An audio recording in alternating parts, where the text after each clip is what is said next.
چشم من بوی عشق ریخ بلند شو ادامه بده مثل یه مرد که هیچ کوی خمنی مقصر خودت بودی که ندیدی همین خوبه که الان همه چی رو تو فهمیدی فقط یه سوال مشغولم کرده تو که شنا بلد نبودی پس چرا پری زندگی این سیگار و حبس همیشه فکر کنی دنیا کوچیکه بس که خری تو با یکیش بهتر از دو دست منی بخم بذار بهت بگه خجسته دری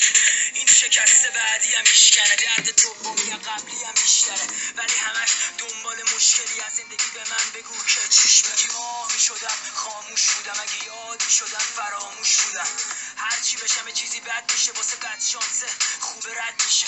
رفیقا میگن به پاش بسوز از غم رفتنش نگذشت حتی. خب دوستان دقت کنید بایپس همینجاست و شماره کسی که میخوایم بحث رو بهش ارسال کنیم و صورت مستقیم وارد کنیم.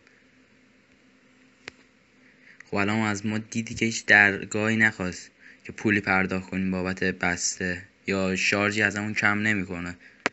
خب تایید رو میزنیم. دید که فعال شد بسته مورد نظرم.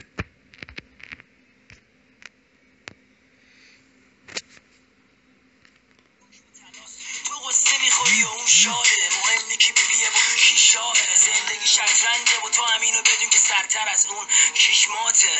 میگی برو باش زندگی تو بهتره وقت ما یه سردرد دورش یه هدبنده بعضیاتر از همون روز اسفنده ها بیا فردا رو قشنگ کنیم به خدا فکر کنیم مدلا رو یه رنگ کنیم بیا جوری بسازیم که خراب نشه کشت انگور تبدیل به شراب نشه بیا آدرامون رو از کوه برداریم تو این سربازی فکر کنیم سرداریم بیا دوچار هزیون نشیم خودمون باشیم به هیچکی مدیون نشیم